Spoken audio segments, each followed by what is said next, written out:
Hello student, very good morning. આજે આપણે નવો એક ટોપિક સ્ટાર્ટ કરશું, જે ટોપિક નંબર 3.7.1 છે, જે ભૌતિક ગુણધર્મોમાં આવર્તી વલણ સમજાવે છે, એની આજે વાત કરવાની છે. જો આવૃત કોષ્ટકમાં હવેના જેટલા પણ ટોપિક છે ને, એ ટોપ મોસ્ટ ઇમ્પોર્ટન્ટ છે, સૌથી વધારે પ્રાયોરિટીવાળા છે, એમ સમજજો. સૌથી પહેલાં આપણે વાત કરશું કે પરમાણુય ત્રિજ્યામાં શું ફેરફાર થાય છે. ટોપિક તમને શું સમજાવશે? આવૃત કોષ્ટકમાં તમે ડાબેથી જમણી બાજુ જાઓ છો, ઠીક છે? તમારી પાસે આવૃત કોષ્ટક સમજાઈ ગયું તમને? આ સામે દેખાય છે આવૃત કોષ્ટક છે. એમાં જો તમે ડાબીથી જમણી બાજુ જાઓ ધીમે ધીમે, તો કદમાં શું ફેરફાર પડશે, પરમાણુય ત્રિજ્યામાં શું ફરક પડે છે એ સમજશું. અને ઉપરથી નીચે તમે જો આવો છો તો કદમાં શું ફેરફાર પડશે એ જોશું, બરાબર? ડાબીથી જમણી બરાબર શું થશે ને, ઉપરથી નીચે આવો ત્યારે કદની અંદર શું ફેરફાર થાય છે, મતલબ કોનું કદ વધે છે, કોનું કદ ઘટે છે, આ બધા પોઈન્ટ આપણે ડિસ્કસ કરવાના છે. પડી સમજણ અહીંયા સુધી? હવે જો કેવી રીતે અને શું કરશું. આપણે થોડાક ગુણધર્મો ગયા વખતે જોયા હતા. જો ડિટેલમાં વાત કરીએ તો 6-7 જણા ગુણધર્મો આપણે જોયા હતા.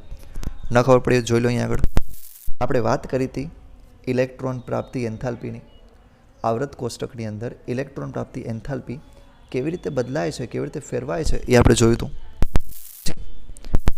એન્થાલ્પી છે એ કેવી રીતે ફેરફાય છે, એ કેવી રીતે બદલાય છે, એ આપણે સમજ્યા હતા, બરાબર? એક વાત કરી હતી આ ઇલેક્ટ્રોન પ્રાપ્તિ એન્થાલ્પીની, બીજી વાત કરી હતી આયનીકરણ એન્થાલ્પીની, પછી અધાત્વીય ગુણધર્મ, ધાત્વીય ગુણધર્મ એ સમજ્યા હતા. વિદ્યુત ઋણતાને સમજવાની છે, પરમાણુય ત્રિજ્યા, વિદ્યુત ઋણતા, આનું કઈ રીતનો ગુણધર્મ છે, કેવી રીતે ફેરવાય છે એ જોયું. હજુ અહીંયા આગળ શું સૌથી મહત્વનું યાદ રાખવાનું છે એ જુઓ. જે આપણે જ્યારે વાત કરીએ છીએ એ વાત થાય છે આપણા ઇલેક્ટ્રોન પ્રાપ્તિ એન્થાલ્પીની. સોરી, એક જ મિનિટ છોકરાઓ. હા, હવે બરાબર છે.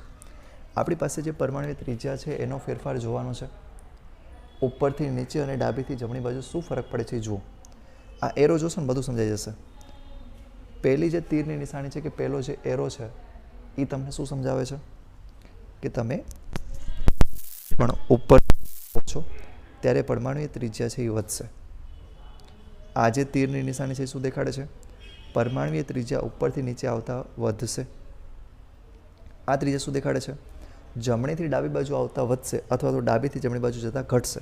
ઠીક, તો આવી રીતે આ મુદ્દા સમજવાના હતા અને ડિટેલમાં સમજશું આપણે તો જોવાના જ છે. કારણો જોશું.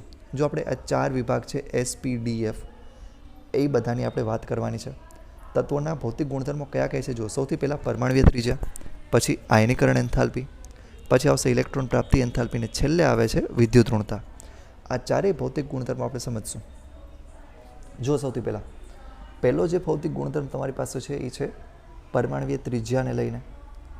આ પહેલો ભૌતિક ગુણધર્મ સમજશું. કેન્દ્રથી કરીને સૌથી છેલ્લેનો ઇલેક્ટ્રોન ક્યાં સુધી છે, કેન્દ્રથી કરીને સૌથી છેલ્લેનો ઇલેક્ટ્રોન ક્યાં સુધી છે, આ જે અંતર છે એને કહેવાય છે ત્રિજ્યા. પરમાણુ માટે આ અંતર છે એને આપણે કહીશું પરમાણવીય ત્રિજ્યા, બરાબર? આટલી ખબર પડી ગઈ પરમાણુય ત્રિજ્યાની. પરમાણુય ત્રિજ્યા કોની વધારે, કોની નાની, કોની મોટી, એ આપણે આગળ સમજવાનું છે. આ ગોળાને સમજજો. આ અંતર તમને કોઈક રીતે ખબર પડી જાય, કેન્દ્રથી કરીને સૌથી બહારના ઇલેક્ટ્રોન છે ત્યાં સુધીનું અંતર, તો તમે એમ કહી દેશું કે તમને એની ત્રિજ્યા વિશે માહિતી મળી ગઈ છે, બરાબર? આપણે જોશું કે આને ગણવા માટે કઈ રીતના સાધનો વપરાય છે, કેટલું મૂલ્ય આનું હોય છે. પણ આ જે કદ ફેરવાશે, પરમાણુય ત્રિજ્યા ફેરવાય છે, એ બે મુદ્દા ઉપર આધાર રાખશે. સમજો, આપણે કોઈ એકલાનું ગોતી નથી શકતા, એટલે શું કરીએ છીએ? અલગ અલગ પ્રકારના પદાર્થો માટે પરમાણુય ત્રિજ્યા ગોતશું. કયા કયા ગુણધર્મો, કયા કયા પદાર્થો, એ સમજો જરાક. 3 પ્રકારની ત્રિજ્યા રહેશે. કઈ કઈ?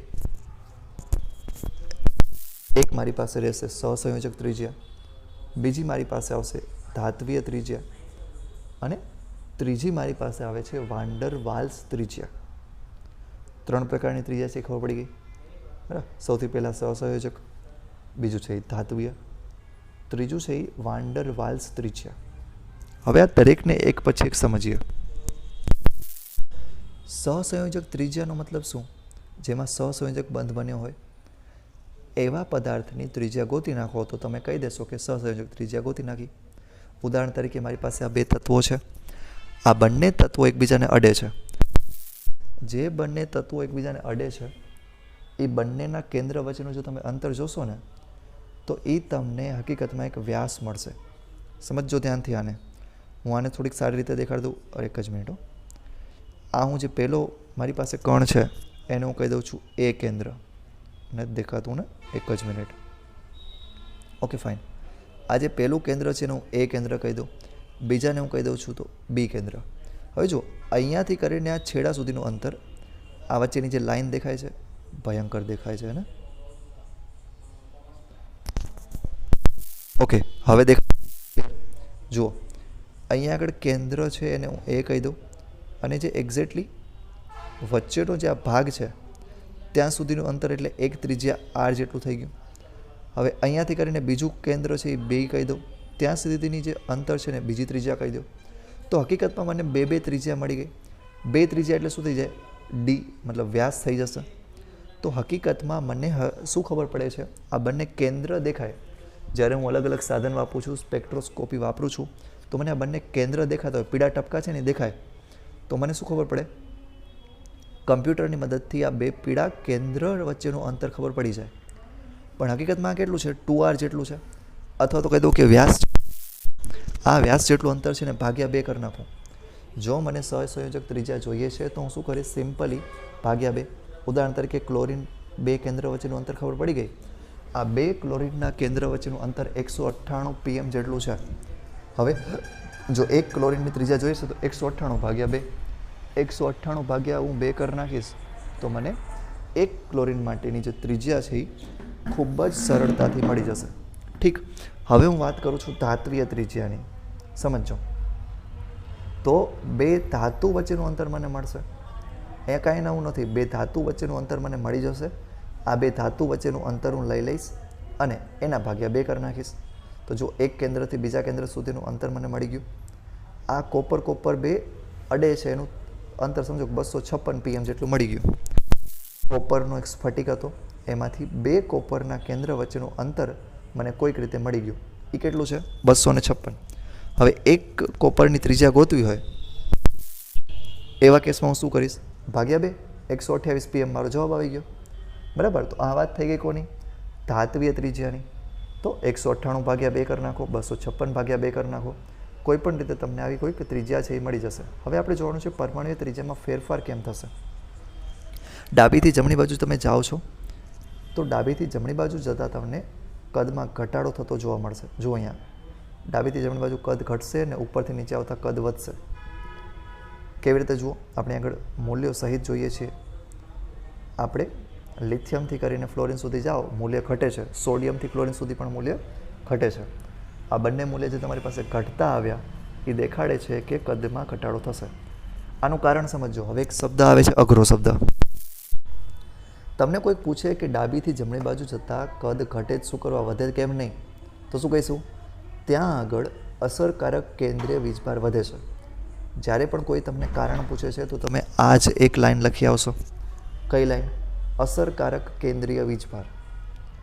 જે પ્રોટોન અને ઇલેક્ટ્રોન વચ્ચેનું આકર્ષણ બળ છે એને દેખાડવામાં આવે છે અસરકારક કેન્દ્રીય વીજભાર દ્વારા. તો એને કહેવાશે અસરકારક કેન્દ્રીય વીજભાર વધે છે. જો અસરકારક કેન્દ્રીય વીજભાર એટલે શું? પ્રોટોન અને ઇલેક્ટ્રોન વચ્ચેનું આકર્ષણ. આ જેટલું વધારે એટલું કદ નાનું થતું જશે. તો જુઓ અહીં આગળ પ્રોટોનની સંખ્યા તમને આપી છે. સોરી, અરે ખબર નહીં શું થાય છે. હા જો એક જ મિનિટ છોકરાઓ.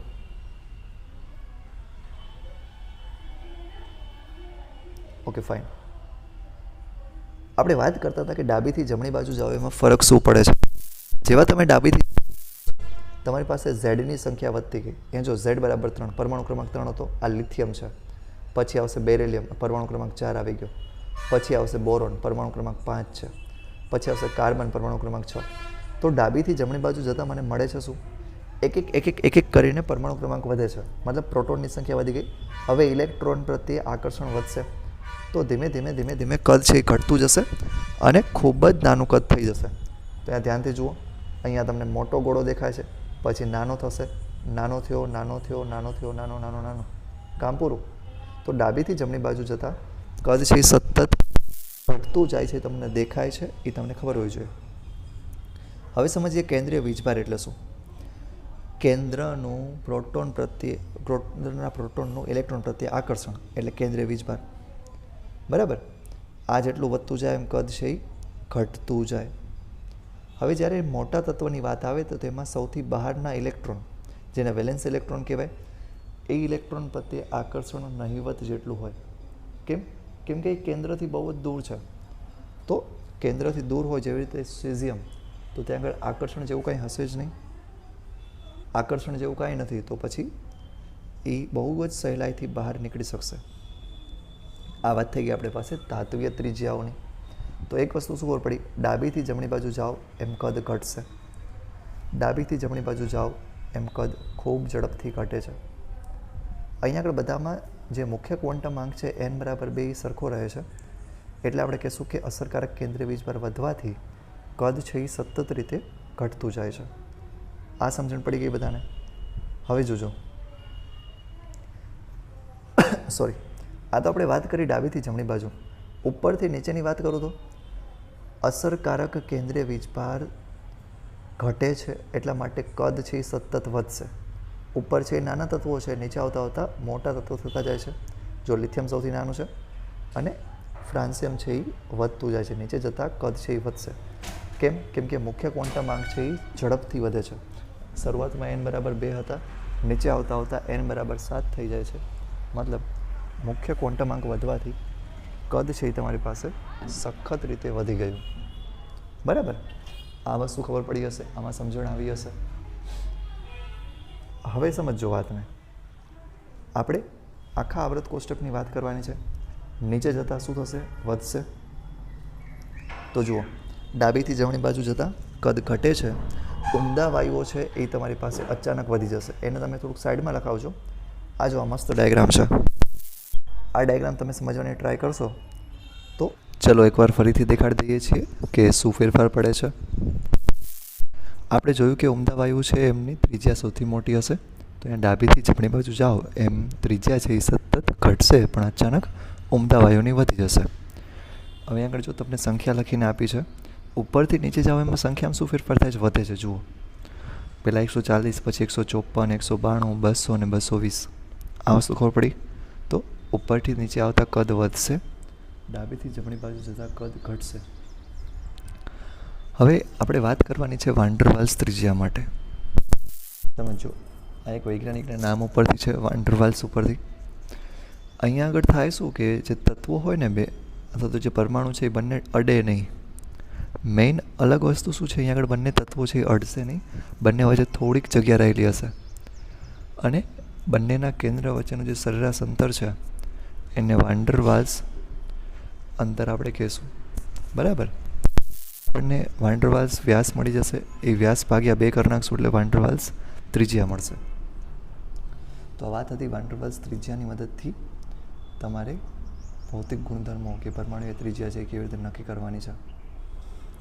ખબર પડી આમાં? વાન ડર વાલ્સ ત્રિજ્યા કેવી રીતે હોય તો શું કરશું? વાલ્સ ભાગ્યા 2 કરી નાખશું. હવે આપણે જોયું હતું કે તમારી પાસે ઇલેક્ટ્રોન નીકળી જાય તો ધન આયન બનશે, કેટાયન બને છે. આ જે આયનો બને એની આયનની ત્રિજ્યા જોવી હોય તો એનો પણ ક્રમ સરખો જ આવશે. ડાબીથી જમણી બાજુ ઘટશે, ઉપરથી નીચે આવતા વધશે. હજી જો હું સ્પેસિફિક વાત કરું તો જો સોડિયમમાંથી ઇલેક્ટ્રોન કાઢી નાખું, સોડિયમ આયન બને છે, ધન આયન. એનું કદ છે એ નાનું હશે સોડિયમ કરતાં. તો તટસ્થ કરતાં જે ધન આયન છે એ નાનો હશે. આ એક વસ્તુ ખબર પડી ગઈ તમને? ધન આયન છે એનું કદ છે એ નાનું હોય છે. કોના કરતાં? તટસ્થ પરમાણુ કરતાં. કારણ શું? અહીંયા પ્રોટોનની સંખ્યા વધારે હોવાથી આકર્ષણ વધારે થશે. જો હું વાત કરું સોડિયમ અને સોડિયમ આયન માટે, તો સોડિયમનો જે ત્રિજ્યા છે એ 186 pm જેટલી છે. અને જો સોડિયમ આયનની વાત કરશું તો એ સાવ 95 pm છે. તો જુઓ છો, ઓલમોસ્ટ અડધી જેટલી ત્રિજ્યા થઈ જાય છે. આવું થવાનું કારણ શું? અસરકારક કેન્દ્રીય વીજભાર. હવે વાત કરીએ ઋણ આયનની. ફ્લોરિન ઇલેક્ટ્રોન મેળવીને F-1 બદલાવશે. આ જે ઋણ આયન છે એનું કદ મોટું હશે. સમજો અહીં આગળ શું લખ્યું જુઓ. સોરી, વધારાનો 1 ઇલેક્ટ્રોન આવવાથી ઇલેક્ટ્રોન વચ્ચેનું અપાકર્ષણ વધે છે. આપણી પાસે આગળ પહેલાં 7 ઇલેક્ટ્રોન હતા બાહ્યતમ કક્ષામાં. હવે થશે શું? એક ઇલેક્ટ્રોન છે એ ક્યાંકથી અંદર આવી ગયો, બરાબર. વધારાનો એક ઇલેક્ટ્રોન આવ્યો એટલે 8 ઇલેક્ટ્રોન થઈ ગયા. અને 8 ઇલેક્ટ્રોન વચ્ચે અપાકર્ષણ વધારે હોવાથી કદ છે એ મોટું થઈ જાય છે. તો ફ્લોરિનનું જે કદ છે એના કરતાં ફ્લોરાઇડ આયનનું કદ છે એ મોટું હશે. હવે ઋણ આયનનું કદ છે એ તટસ્થ પરમાણુ કરતાં મોટું હોય છે, આ ધ્યાન રાખશું. અહીંયા સંખ્યા કેટલી આપી છે? ફ્લોરિન પરમાણુનું કદ આપ્યું છે 64 pm અને આયનનું આપ્યું છે 136 pm. તો હરીફરીને મને બધી વસ્તુ શું ખબર પડી ગઈ? જુઓ, જો મારી પાસે કોઈ પદાર્થ છે, ઉદાહરણ તરીકે એ નામનો પદાર્થ છે, એનું કદ હું જો એ માઇનસ સાથે સરખાવું છું અથવા તો એ પ્લસ સાથે સરખાવું છું તો શું જોવા મળશે? એ માઇનસ સૌથી મોટો, મતલબ ઋણ ભારિત હોય બધા સૌથી મોટા, તટસ્થ છે એનાથી નાનો, અને જે ધન ભારિત છે એ સાવ નાનો. આ જે ગુણધર્મ છે, આ જે ક્રમ છે એ તમારે યાદ રાખવાનો છે. ઋણાયન મોટો, તટસ્થ એનાથી નાનો અને ધનાયન છે એ સૌથી નાનો. ચલો, ત્યાં આગળ બે આપણે વાત કરી હતી, ફ્લોરાઇડ આયન અને ફ્લોરિનની. એ બંનેનો ક્રમ તમને સમજાઈ ગયો છે. હવે આનું જો તમે ગ્રાફ તરીકે દોરી નાખો તો આલેખ તરીકે આખું તમને અલગ ગુણધર્મ જોવા મળશે. હવે આપણે વાત કરવાની છે સમ ઇલેક્ટ્રોનીય શ્રેણીની. એવા પદાર્થો જેની અંદર ઇલેક્ટ્રોન સરખા હોય પરંતુ પ્રોટોન અલગ અલગ હશે એને કહેવાય સમ ઇલેક્ટ્રોનિક શ્રેણી. અહીંયા ધ્યાનથી જુઓ, ઇલેક્ટ્રોન બધામાં 10 10 10 છે, બરાબર, પણ પ્રોટોનની સંખ્યા અલગ અલગ છે. પ્રોટોન તમારી પાસે જો નાઇટ્રોજનમાં 7 8 પછી 9 10 11 12 સુધી વધે છે. પ્રોટોન વધવાથી કેન્દ્રીય વીજભાર વધશે, એના કારણે નાનો થતો જશે. એક સીધી સી વાત ધ્યાન રાખો, જે ઋણભાર વધારે રાખે છે એનું કદ મોટું. ત્યાં સૌથી વધારે ઋણભારિત કોણ છે? તમારી પાસે જોવા જાવ તો અહીં આગળ નાઇટ્રોજન છે. નાઇટ્રોજન ઉપર -3 વીજભાર છે તો એ સૌથી મોટું હશે. એનાથી ઓછો કોની પાસે? ઓક્સિજન પાસે. ત્યાં આગળ -2 છે, પછી -1 +1 +2 +3 એમ કદ નાનું થતું જશે. ઠીક છે છોકરાઓ, આ એક મુદ્દો ધ્યાન રાખવાનો છે. માઇનસ જેટલા વધારે હોય એટલા મોટું કદ, જેટલા ઉપર પ્લસ છે એટલું કદ છે એ નાનું રહેશે. મારા ખ્યાલથી આ વાત સમજાઈ ગઈ હશે. તો સીધી સી વસ્તુ છે, જેટલો માઇનસ ચાર્જ વધારે એટલું કદ મોટું, જેટલો ધનભાર વધારે એટલું કદ નાનું. ચલો, આશા રાખીએ છીએ અહીંયા સુધી થઈ ગયું હશે. આ આપણે વાત કરી પરમાણુય ત્રિજ્યાની. અહીંયા સુધી તમારે ધ્યાન રાખવાનું છે, બરાબર. આપણે બધા ગુણધર્મો જે ભણી ગયા છીએ એ, અને હા, ગૃહ કાર્ય છે. તો હોમવર્કના નામે તમે શું કરજો, જેટલું આપણે કરાવ્યું છે એ પરમાણુય ત્રિજ્યા એકવાર ચોપડીમાંથી સારી રીતે વાંચી લેજો. અને એમાં ડાબીથી જમણી બાજુ અને ઉપરથી નીચે બાજુ જતાં ફેર શું પડે છે એ ખાલી તમારે લખી નાખવાનું છે. પડી સમજણ? ઉપરથી નીચે જતાં અને ડાબીથી જમણી બાજુ જતાં શું ફરક પડે છે પરમાણુય ત્રિજ્યામાં એ લખીને મોકલાવી દેજો, ચાલશે. એટલું અહીંયા સુધી રાખીએ છીએ. આના પછીનો જે લેક્ચર છે એ ખૂબ જ ઇમ્પોર્ટન્ટ છે. આના પછીના લેક્ચરમાં, મતલબ કાલે અથવા તો પરમ દિવસે, હું તમને સમજાવી દઈશ કે તમારે આવૃત કોષ્ટક યાદ કેવી રીતે રાખવાનું છે. જો સૌથી મહત્ત્વનું એ જ છે, આવૃત કોષ્ટક તમને આવડવું જોઈએ. થોડીક ટ્રીક બ્રીક આપીશ તમને, અને બોર્ડ ઉપર લેક્ચર હશે. ટ્રાય કરજો કે એ લેક્ચર છે એ તમે સારી રીતે સમજી શકો.